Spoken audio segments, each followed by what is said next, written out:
Welcome in, everybody, to the Flagship podcast.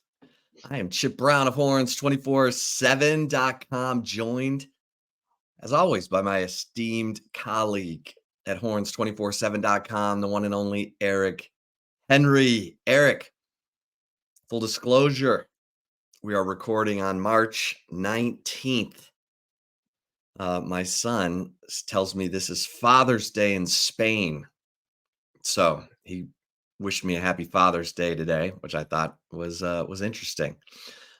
He attends Colorado State University, but he is studying in Spain. We'll get to Colorado State and their basketball team here in a second. Of course, by the time people listen to the Flagship podcast, anything having to do with Colorado State could be outdated, depending on the outcome of tonight's Colorado State Virginia basketball game. But it is the first day of spring football, which is like a holiday in the state of Texas, especially for Longhorn Nation. You and I and Hank South and Jeff Howe and Jordan Scruggs, the whole Horns 24/7 staff family was out at spring ball today for day one. We got to see all the usual suspects that we've come to know and love, the returning Longhorns from last year's 2023 Big 12 championship team and college football playoff semifinalist, as well as 17 early enrollees. Newcomers all over the place. One of those newcomers was also coach to player helmet communication. Eric, some players looked sleeker, faster, better conditioned than others. We'll get to that. But Quinn Ewers, baby. Quinn Ewers was slinging it, and he's got a receiver room of 10 receivers, one of which has caught 8 passes at Texas. The rest are virtual babies in this Texas offense. And then defensively, Eric, we're looking at newcomers on the defensive line, at defensive tackle specifically, not on the defensive end position. But Jalen Ford, the middle linebacker, is going to be running at Pro Day tomorrow, hopefully. He didn't run at the combine.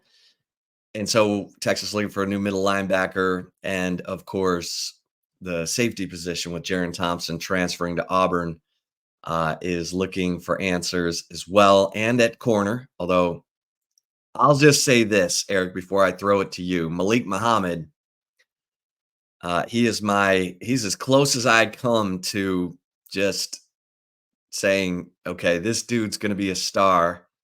And I loved his energy today. He was leading. He was vocally leading.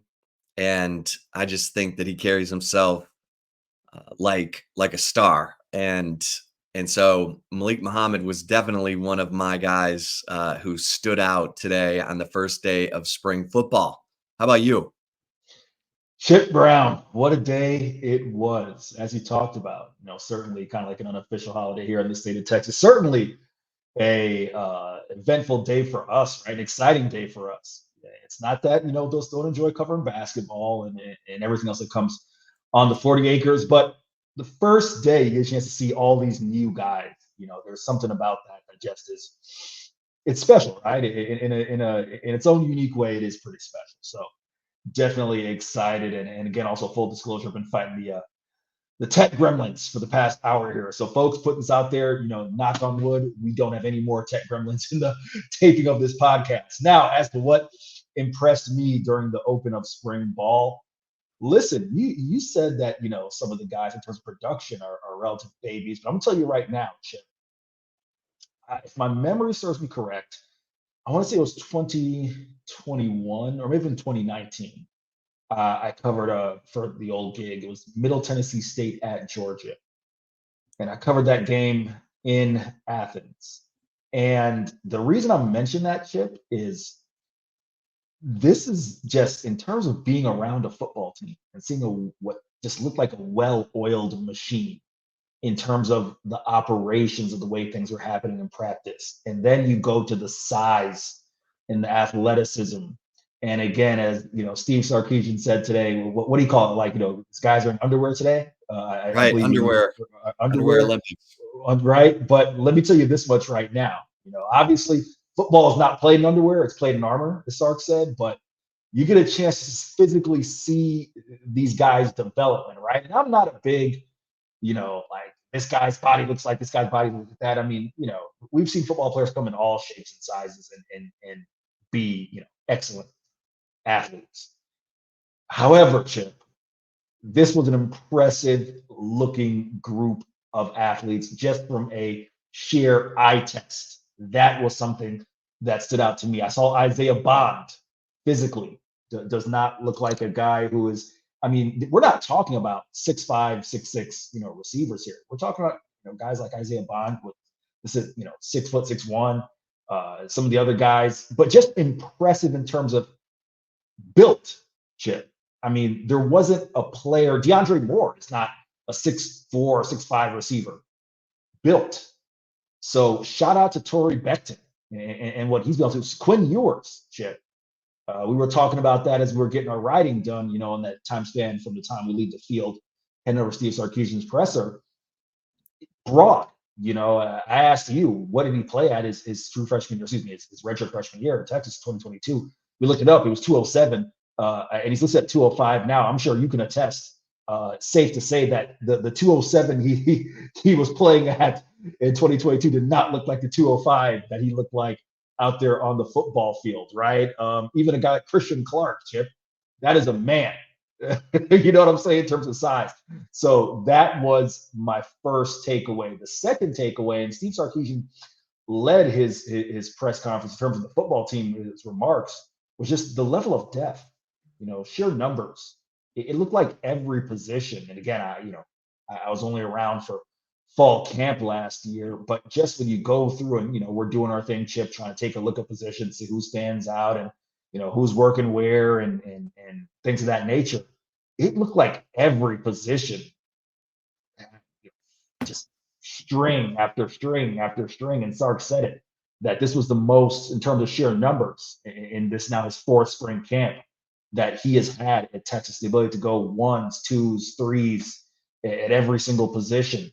That, in my mind, Chip, was just very impressive. So it's day one, and you talked about, and you did a great job writing about this for the site. Just Steve Sarkisian talked about the new helmet communication and be able to communicate with Quinn Ewers in various ways, the ways that'll be different than it was before, and also on the defensive side as well. But the thing that stood out to me in terms of what I wrote about, I guess, would be a final takeaway is just Sark harped on versatility last year. From game one to Rice, all the way through the final win of the year against Oklahoma State. He talked about versatility, and I think versatility is going to be really interesting to watch with the sheer numbers of this team. And then, of course, the offensive versatility and the way he's going to use guys like chess pieces. I think it's going to get really interesting, and I'll be really curious to see what this thing looks like 15, or I guess now 14 practices from now when we get to the spring game, and then see what this thing looks like heading into fall. Yeah. Yeah, April 20th is the orange-white spring game, and, I think just, eyeball test, continuing to hit on things that jumped out at us here. These will be our first impressions of what we, see of the 2024 Longhorns. Of course, there are a few players who will arrive in June, including Oregon State wide receiver transfer Silas Bolden. But, defensively, and I spent a lot of my time with the defense Tuesday and the first day of spring football. And, I mentioned Malik Muhammad, Andrew Makuba, really quick feet, really able to turn his hips and run, impressive. At linebacker, I think Mo Blackwell looks He looks like a linebacker. He used to look like a safety playing linebacker. Um, he was, right around 200 pounds, 200. I think they listed him at 209 last year. Now he's up to 219. He might even be a little bigger than that since they took the weights. Anthony Hill just looks like a beast. David Benda, we know, Quadzilla. The linebacker position is, Leonga Lafau. He was running second team middle linebacker. I mean, second team on the first day of spring, but let's see how it all looks April 20th. But lots of intrigue there. And then on the defensive line, everyone looking for uh, who's going to take over and step up. We know Alfred Collins, Vernon Broughton, and Tia Savea are guys who are expected to ascend with the departures of Tavondre Sweat and Byron Murphy. I thought Tia Savea looked good. I thought he moved well. I'll tell you, Jere Bledsoe looks good to me and looked explosive, looked looks like he's ready. Looks like he's ready to put in his application. And if there's a disappointment from day one, we kind of knew when we saw the weights and when the 2024 roster hit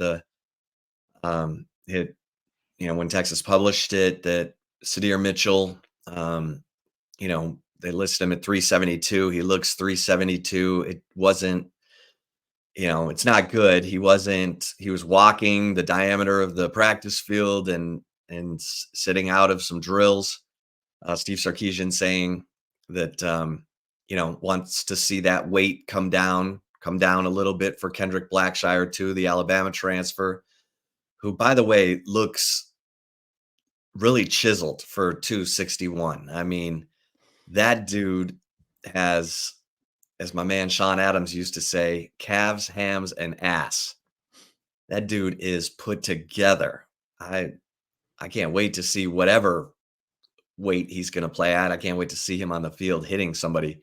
And then Savion Red, who you noticed was nursing a little bit of a hand injury.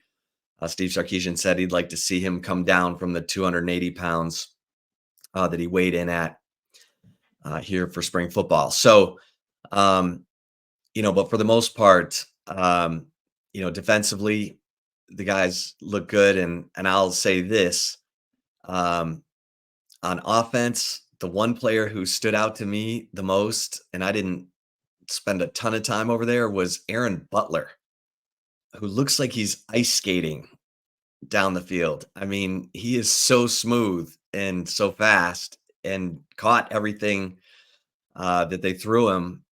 That wide receiver room is so loaded, Eric. I mean, Aaron Butler was the last guy to commit to Texas and sign.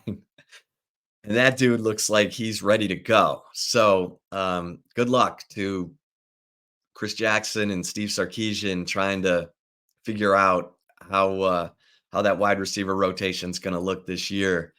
But Jordan Washington, our man Hank South, talked about how good he looks. We haven't really talked about Jordan Washington very much, the early enrollee freshman tight end who came in, I think, at 240 and looks like, looks good. Looks like he's been in the weight program a little bit. So, I mean, this is a program now that is trying to contend for back-to-back conference championships. I mean, I can't remember the last time we've talked about Texas that way. I mean, we've talked about, their window is this year, and then it'll probably be 2 years after that when this guy grows up or that guy grows up. Steve Sarkisian talked about it. With the transfer portal, you can replace your divots, and it looks like Texas has done that. Chip, it's interesting you mentioned Aaron Butler standing out, right? I mean, we don't have to go too long on this because obviously we got plenty of get to with the NCAA tournament and just a bunch of things we'll get into on in this podcast. But that room intrigues me, and I have to admit, um, I think this spring's going to get interesting, Chip, because you talk about Aaron Butler, even Parker Livingstone. I mean, he was listed. I think we had him at like what 6'5", 6'6", 180 coming out of high school. Out of high school, he looks bigger than that and impressive. I mean, it was not a secret he was a good athlete, but I guess the first time I'm getting eyes on him, that dude impressed, right? And we have those two guys. I think it's going to get really interesting. Again, we don't want to speculate too much, but you got a group of guys last year, of course, DeAndre Moore, Ryan Niblett, Jonte Cook. This spring could be huge for. I mean, I think Jonte's position more than anyone else is probably the most solidified, considering where he was last year, right? But for Niblett and Moore, I think this spring could be huge because you got these guys are coming in and pushing, right? I mean, it could get really, really interesting. But again, it's first world problems, right? Much rather have too many receivers than too few. I think you go back. I think Chip, you talked about last podcast, right? That 2022, Steve Sark 2021 or 2022. So Steve Sarkisian's first 2 years. I'm forgetting which year you referenced specifically, but you talked about that receiver room being, or at least the rotation being shrunk in mainly two guys, right? Xavier Worthy. 22. It was just Worthy and Jordan Whittington.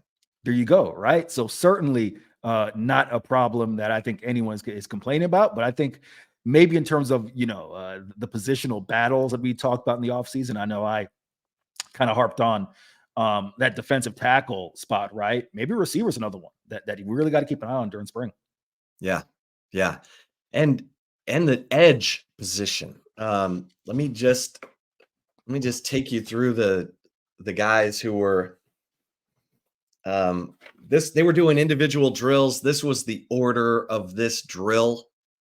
Baron Sorrell, Ethan Burke, Justice Finkley, Colin Simmons, Trey Moore,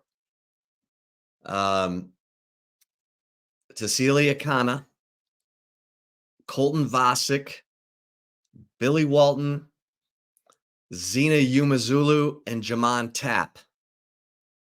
That's 10 guys.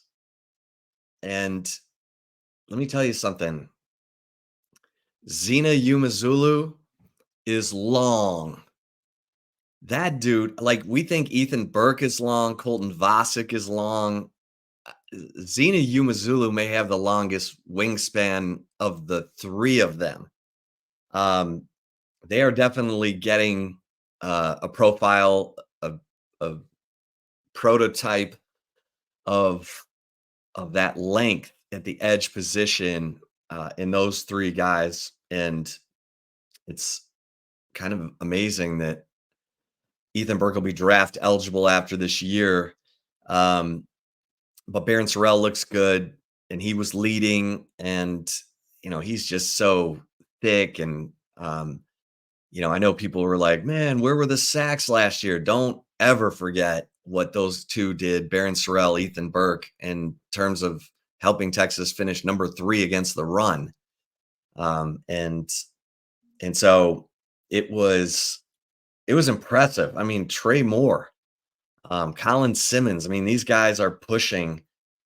Like I said, I don't know if there was much of a rhyme or reason to the order of that drill in terms of who's, I mean, you could argue Baron Sorrell, Ethan Burke, Justice Finkley, the kind of the old heads on that group. But Colin Simmons, that dude is long. He's explosive. Trey Moore, everything I've heard about Trey Moore is that he's got juice, quote, juice. And he got some compliments today from, the coaches who were working that drill. So Chip, it's depth.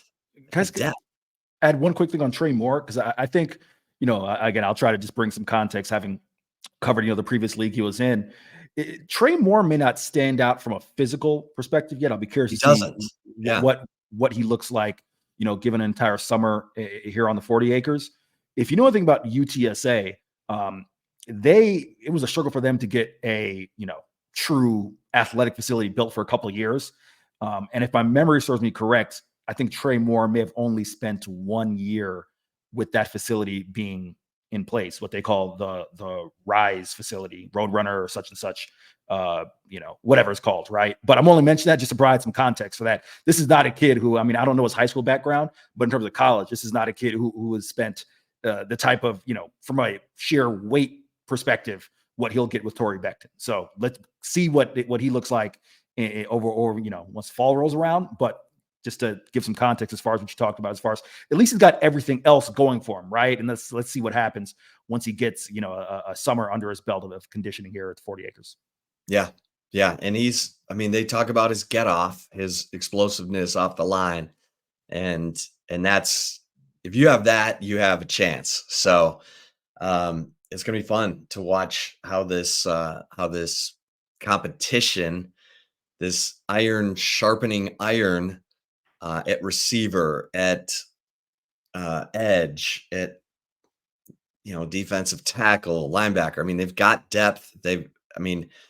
Sarkisian even threw out some sugar to Alex January, the early enrollee freshman defensive tackle who came in from Duncanville, and he looks good. I mean, he looks like he's been in the college weight program for a bit. So, I think it's going to be also interesting at the corner position, because you had Malik Muhammad and Terrence Brooks as the guys sort of at the front of the drills, and then you've got Jahdae Barron, Jalen Gilbo.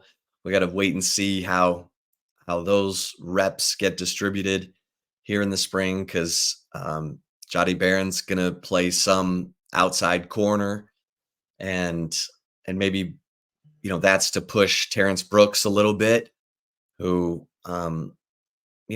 had struggled at times, especially late in the year. And then Wardell Mack, Lauren Roberson, those guys looked really fast today. And can they put it together technique wise? But I will go back to Makuba for a second, because he and Xavier Filsaime were the smoothest, in my opinion, today when they were flipping their hips and turning and running.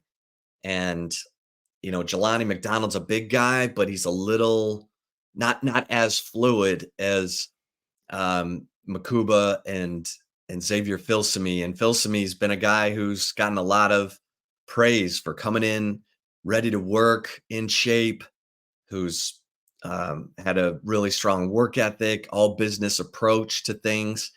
And I'm really, really interested to see just how comfortable he is, because we saw Derek Williams come in last year. He didn't get here till June, and he was getting meaningful reps in the two deep from the beginning of the season. So it feels like Filsaime is on that same track as a young player, as an early enrollee freshman.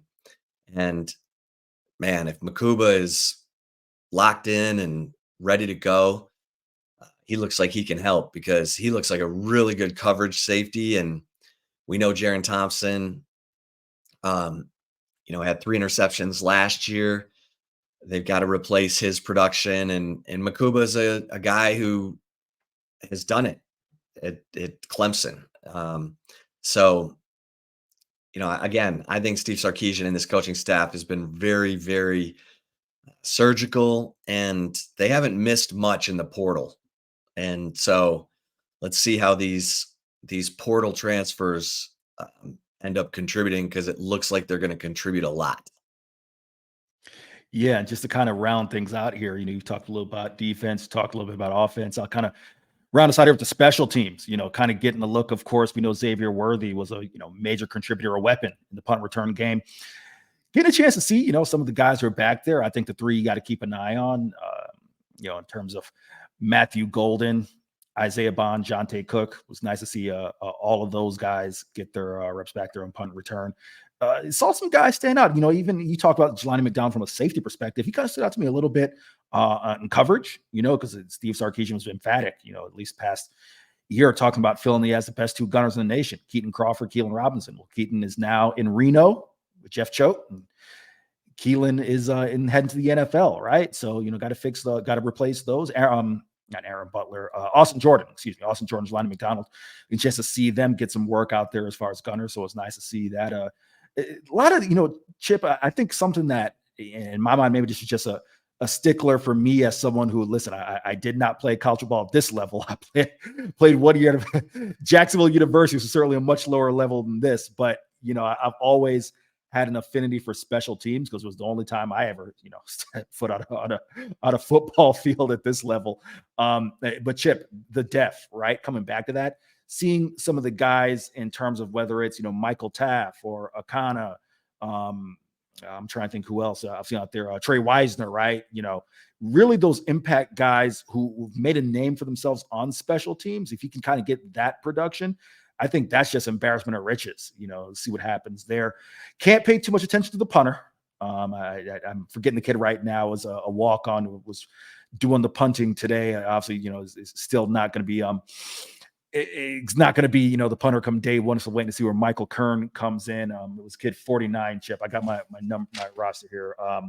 Ian Ratliff.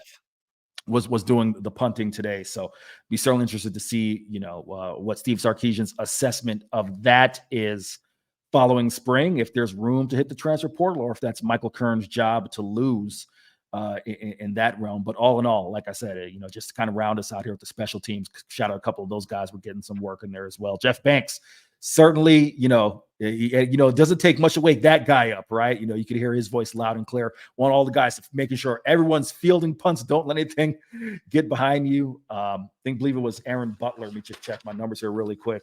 Who got Ryan Wingo let one hit the ground. Ryan Wingo. There we go. It was Ryan Wingo was the one who let one hit the ground.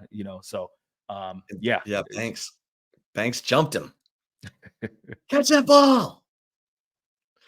It's the coaches, and people are going to ask about Johnny Nansen. I was down there with the defense. You can hear Johnny Nansen. I mean, he is a spirited, passionate coach, but looked like he was communicating very comfortably with his group. Kenny Baker was further away.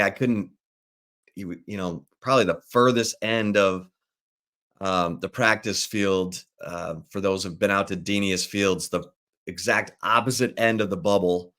And they only let us go, so far. We can't walk right up on the drills. But we'll see how Kenny Baker evolves with his group. But Johnny Nansen and all the coaches were chirpy today. I think Johnny Nansen has been, if you read the Stampede at Horns 24/7, our big recruiting content piece on Mondays, Johnny Nansen is killing it in recruiting. And we knew he was a good recruiter. Sark knew he was a good recruiter. But he's really hit the ground running, we should say. Eric, anything else from today? I mean, we could kind of touch on every position group, but I thought Amari Niblack looked good.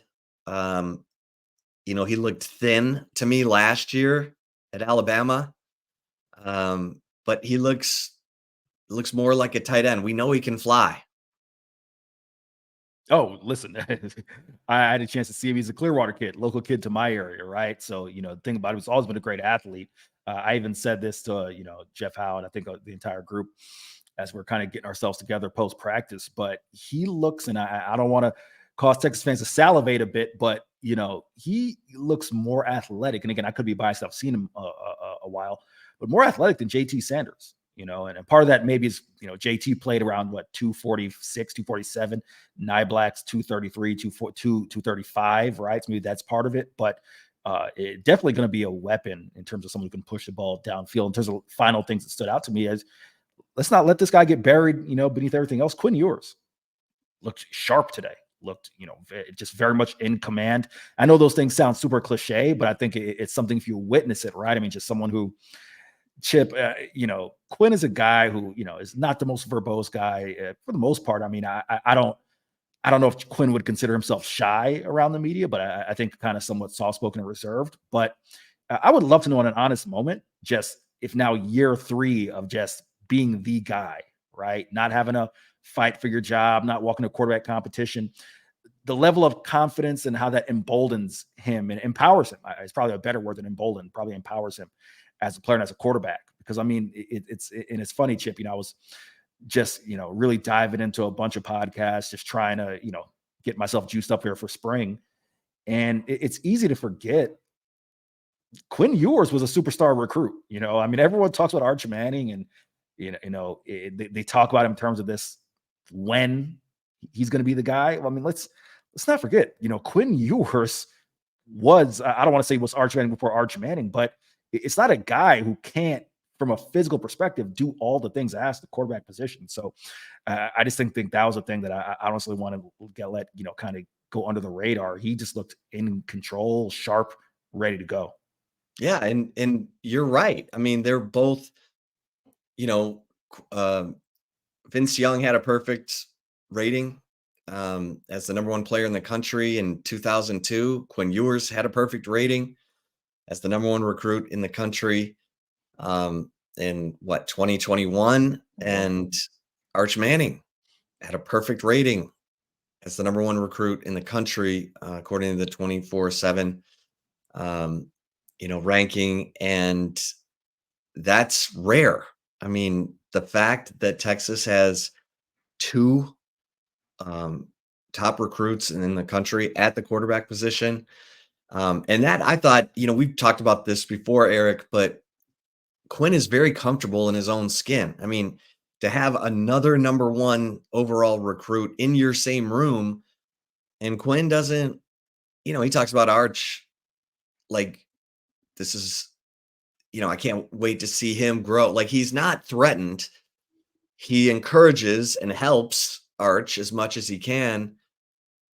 And by all accounts, if this season goes the way that it's supposed to go for Quinn Ewers, who's a leading, if not the leading candidate to win the Heisman Trophy and be the number 1 quarterback selected in next year's draft, then he'll move on and Arch will ascend, knock on wood, barring any unforeseen circumstances. So it's a loaded, talented offensive side of the football, especially in that quarterback room. And it's gonna be fun. It's gonna be fun to watch how Quinn Ewers takes that next step, because I thought he took a huge step from his, redshirt freshman year to his sophomore year, and now as the 3rd-year starter at Texas. You're right. Command is the right word. He's in command. He's leading. And, you think back to 2 years ago, he was trying to get to know his teammates. He was very deferential. Now it's his show, and he's operating like that, carrying himself like that. And it's going to be up to him to organize that receiver room. And he has been. I mean, they've been throwing 3 times a week during winter conditioning.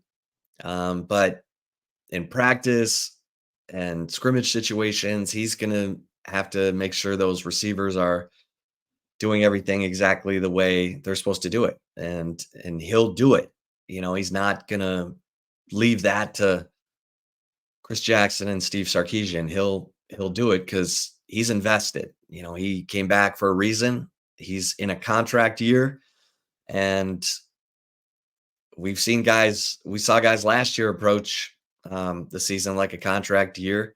T'Vondre Sweat, Byron Murphy worked out pretty well for them. So you're right. I mean, don't take Quinn Ewers for granted. He looks like he's ready to take the next step. All right, we've got some basketball to get into. I mean, Eric is going to read us his entire NCAA tournament bracket right now. Oh, maybe not. And yeah, about that. Yeah. Have you filled yours out yet? I have not. I'll probably be doing that on the plane to Charlotte tomorrow morning. Yeah, I haven't either, and I need to get on it. But here we go. Do we give top billing to the women because they're the number 1 seed? I listen. I don't think that's a question, Chip. Let's dive into the women. Yeah, I mean, good for Vic Schaefer to lobby for it after his team beat Iowa State in the Big 12 tournament. He brought up the net ranking, although who is it? Tom Izzo saying this net ranking is so blasphemous. We never need to pay attention to it again. But um, you know, the Texas women had a net ranking of number 3, and he brought that up. And um, and Texas, with the way that they finished, they get they're the 4th number 1 seed. But hey, that's better than not being a number 1 seed. And I kind of like their draw. They're in the same bracket with Stanford, um, the number 2 seed in Texas's region.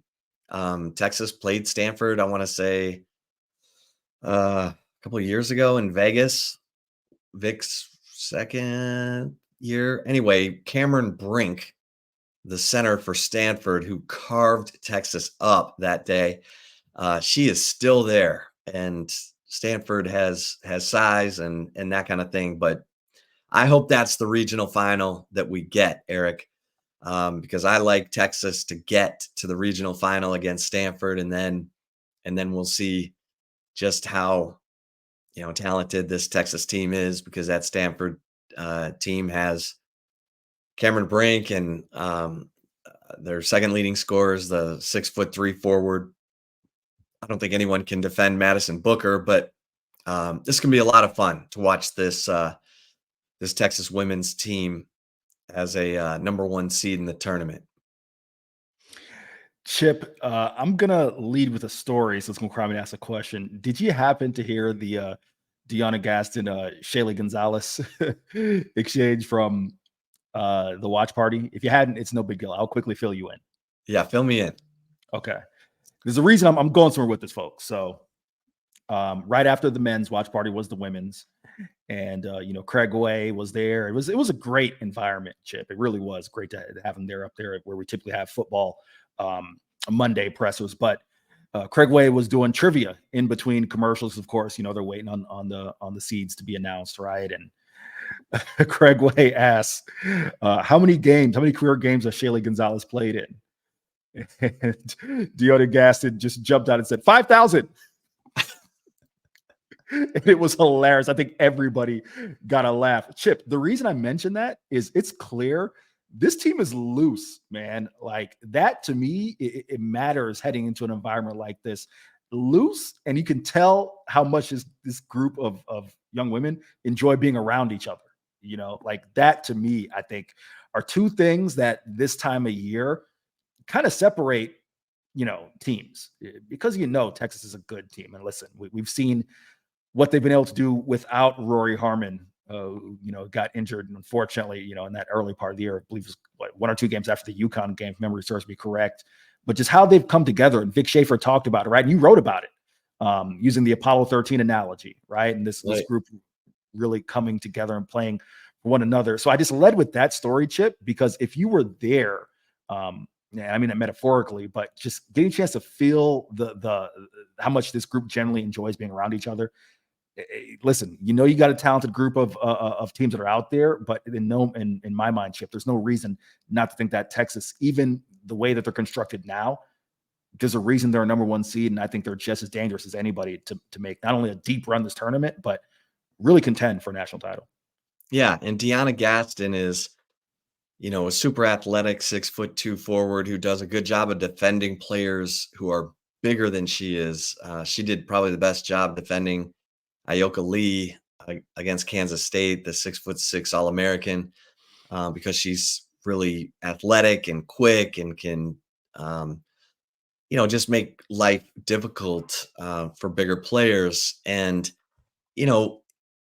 Texas had shown in some tight late game situations, including the game at Oklahoma, where Texas was still fighting for a Big 12 regular season championship, that they can become really dependent on Madison Booker's ability to get her own shot. And in that Oklahoma game, Booker was missing. She was 1 of 10 on her last 10 shots. And and Texas ended up losing that game by a bucket. And we started to see it a little bit in the Kansas State game in the Big 12 tournament. K-State made a run. It's tied. I mean, Texas was up double digits. It's tied 61-61. And Madison Booker was missing some shots. And then all of a sudden, Aaliyah Moore kicks it out to Shea Holly. Shea Holly hits the three-pointer with 1:13 left. And then a great inbounds play from Vic Schaefer where Shayla Gonzalez hits Holly on a backdoor cut for a layup when K-State wanted to foul. And that gave them a 5-point cushion that they never surrendered. I bring up that story because someone else needed to step up in late game situations.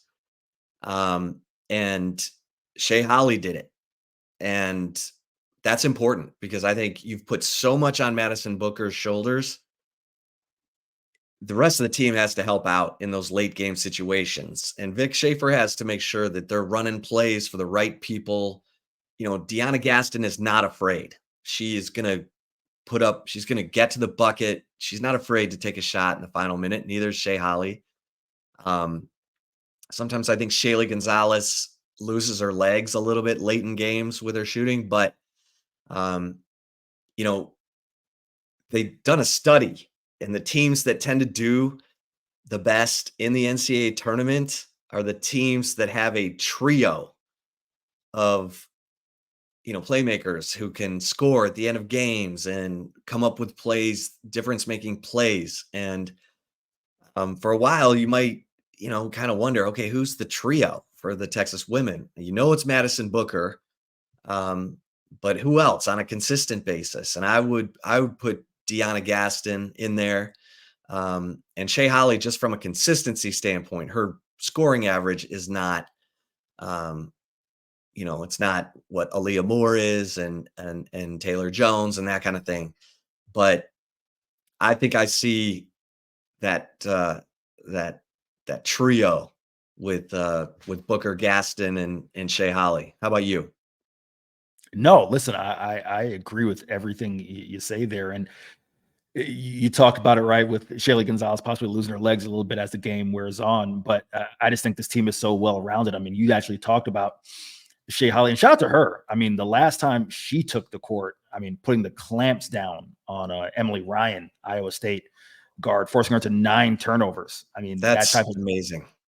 That's the type of defensive effort that got her on the Big 12's all defensive team. So, no, just not much more to add there on my part. Just that I completely agree with you. Just in something that, again, and I do think, and maybe this is just me. Texas certainly in my mind has requisite size. And Taylor Jones and Vic Schaefer talked about, and this was, probably 6 weeks ago. Grinding down actually after the Kansas State game, so maybe a little bit less than that. Kansas State game, regular season, not in the tournament. Want to see a little bit more from Taylor Jones consistency, and I think she's responded really well since then. So I just mentioned that as I think as we're heading to the tournament now, size is a thing that I think Texas, has more than enough of to compete with the teams that they're going to have to once you get to that Sweet 16, Elite 8 realm as well. Yeah, and Amina Muhammad coming in off the bench at 6'4". Taylor Jones 6'4". Aaliyah Moore 6'2". Deanna Gaston 6'2". But Deanna is long and she can defend players who are bigger than she is. So yeah, and even the little highlights we've seen of Jakalenga Mwenentanda, man, you just want to. I'm excited to see her growth because she's played in a hurry at times, and I get it. Her playing time has not been much, and so she probably does feel rushed when she gets in to try to make something happen, and sometimes that can take you out of your shooting comfort zone. So, but we did see her make some plays in the Big 12 tournament, and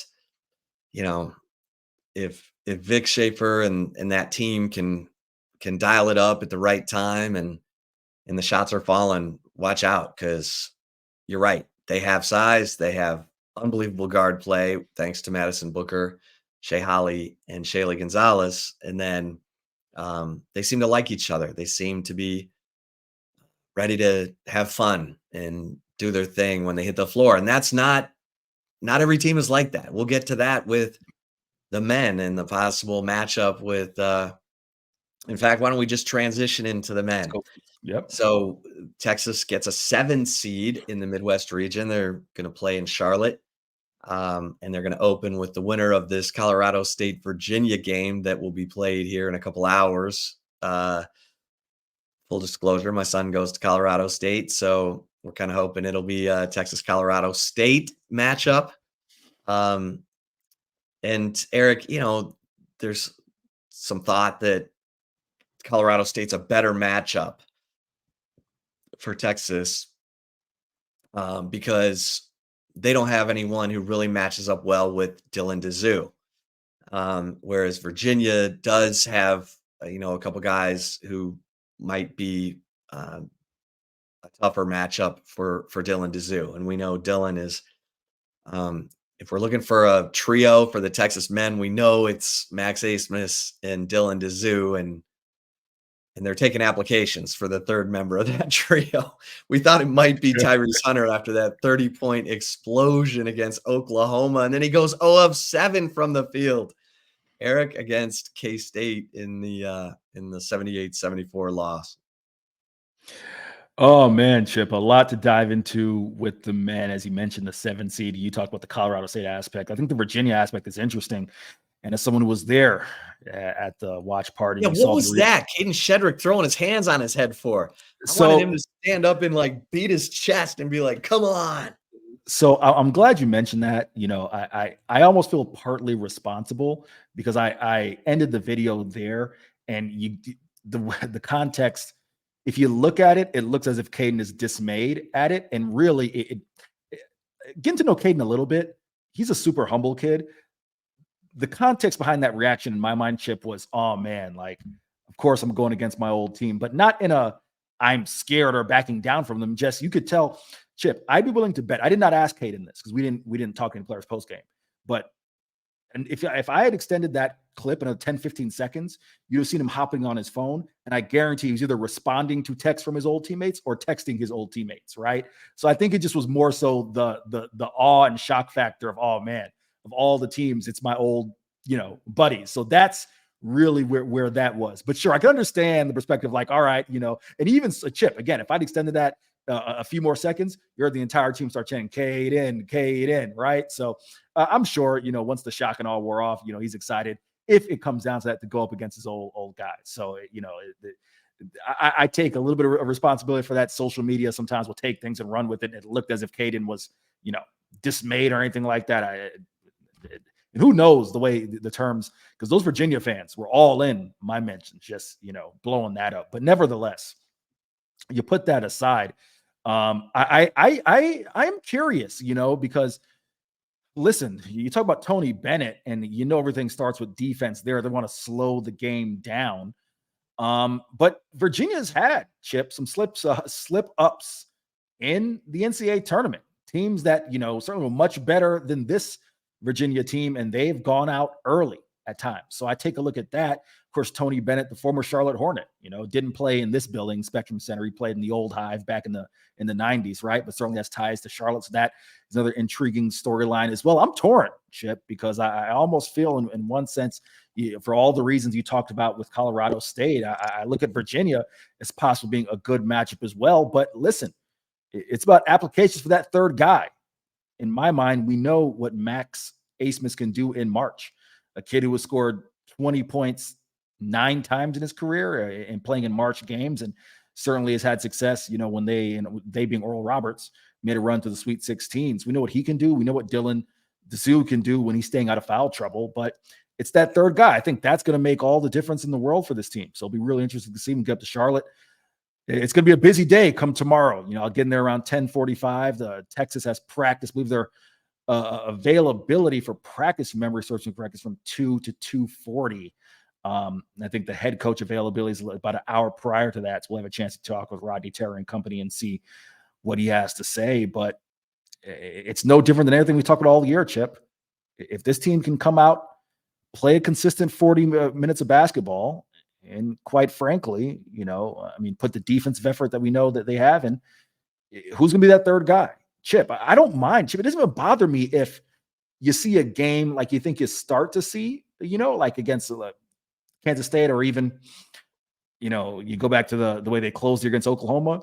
If it's a committee of guys, if it's Dylan Mitchell pouring in 8 to 10, Caden Shedrick pouring in 8 to 10, Tyrese Hunter giving, 12 to whoever, right? Like that can get it done. It doesn't have to be Tyrese Hunter going for 30, but they have to get third scoring from somebody to supplement Dessou and Asmus. And I don't like my man Kendall Weaver out of the starting lineup. I don't like it, Sam. I do not like green eggs and ham. I'm on the record. My man Eric knows that I don't like messing with that defensive tone that he helps set from the beginning of a game. I'm a broken record on that, but I just say go back to the Texas Tech game that changed it all for him. The game on the road in Lubbock. Kendall Weaver had a special night that night. He's not afraid, and I didn't like it in the K-State game. He never got into a flow. I mean, yeah, IT Horton was hitting shots, hit 6 and 9, but he just stayed in, and Weaver never got into a flow in that game at all. And then when they needed defense down the stretch, Weaver wasn't on the floor. So it's Chip, can odd. I add one thing to that? And maybe this is something I should ask Rodney Terry tomorrow.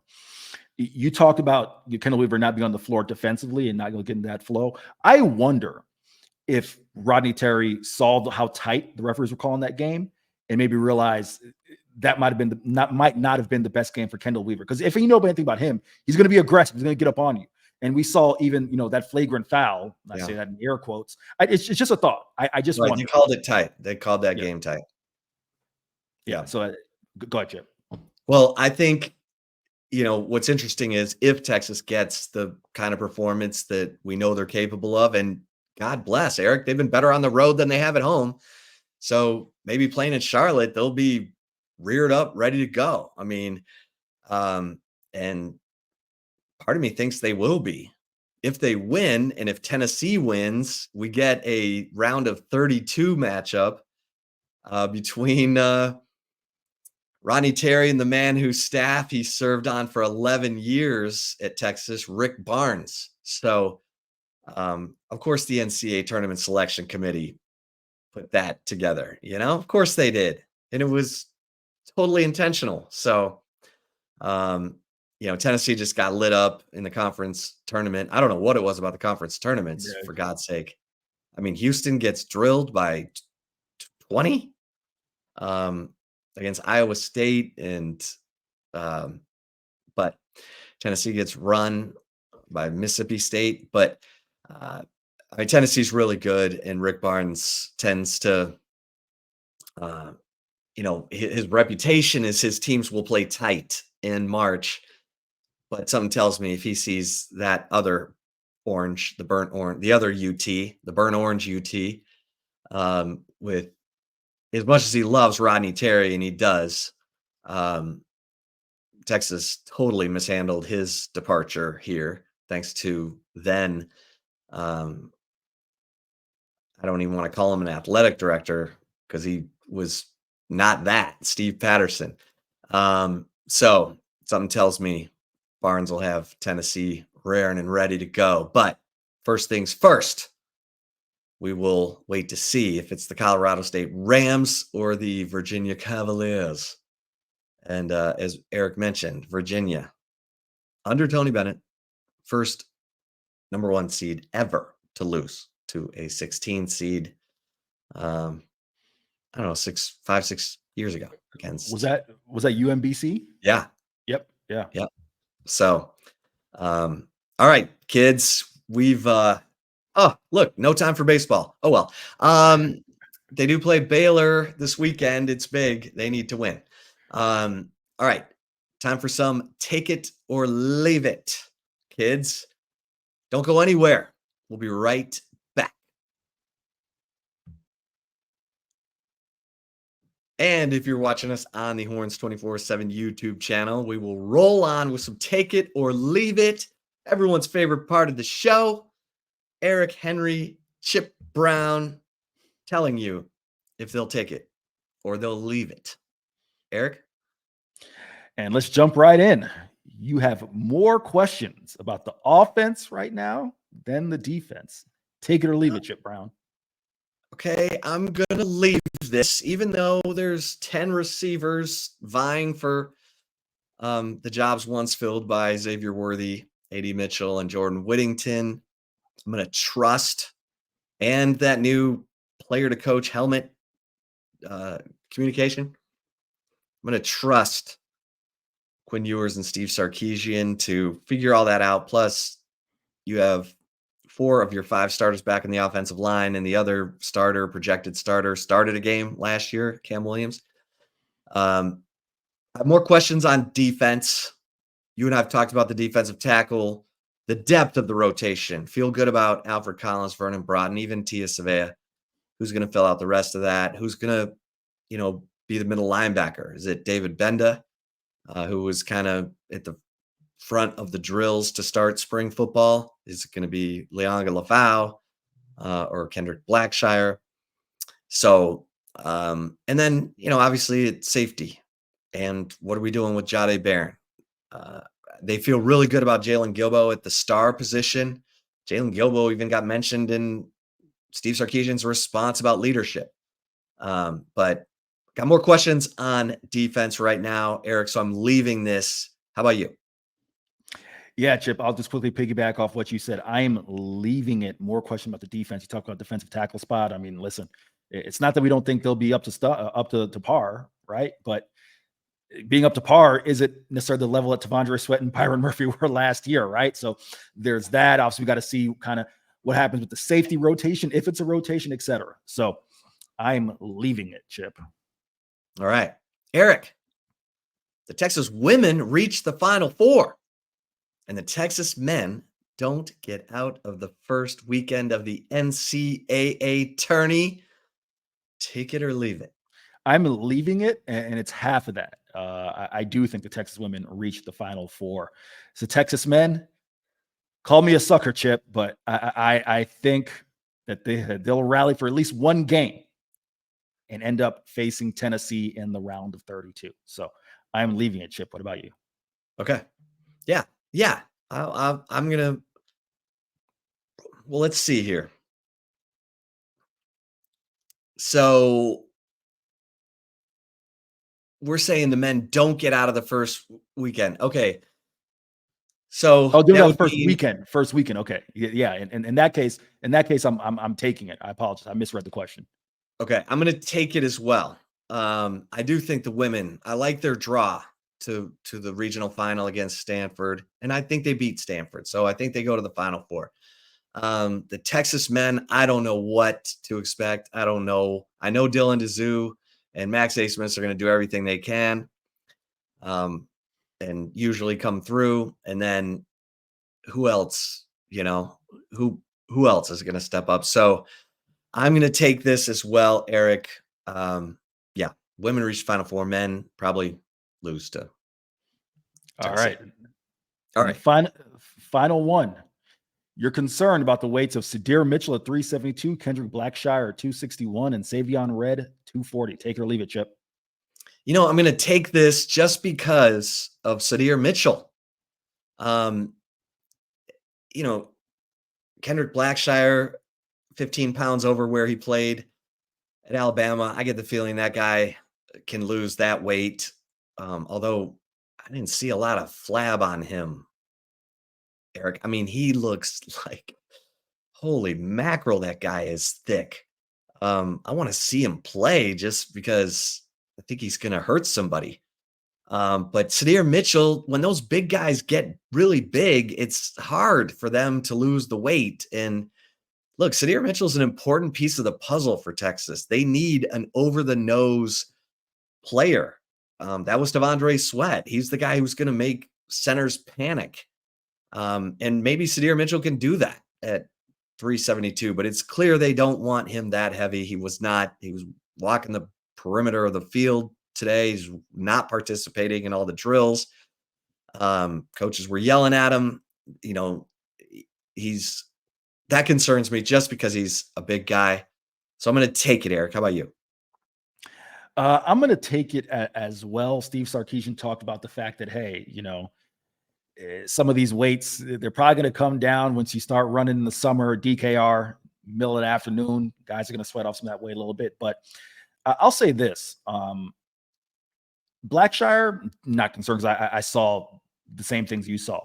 Savion Red, we'll see. I mean, I guess it depends on what role he has, but 240 still a number probably a little high, especially for Sark to mention it and say that, hey, some of those weights you might want to see change. That's kind of what kind of brought me there. But Sadir Mitchell, I guess, Chip, the thing is this. I mean, he finished last year, 336, I think, or I shouldn't say where he finished. That's where he was listed. So we don't know where he finished. Listed. Right. So if you're gaining 30 something, almost 40 pounds, and it's January, it's February, excuse me, it's March 19th. They finished playing February 1st. So you do the math, right? That's a little alarming to me. So we'll see what happens there. But yes, I would say I'm concerned specifically with the weight of Sadir Mitchell. Yeah. All right, kids, there you have it. Thanks so much for tuning into this episode of the Flagship Podcast. For Eric Henry, I am Chip Brown. Until next time, we'll see you over at horns247.com. Stay safe and keep the faith.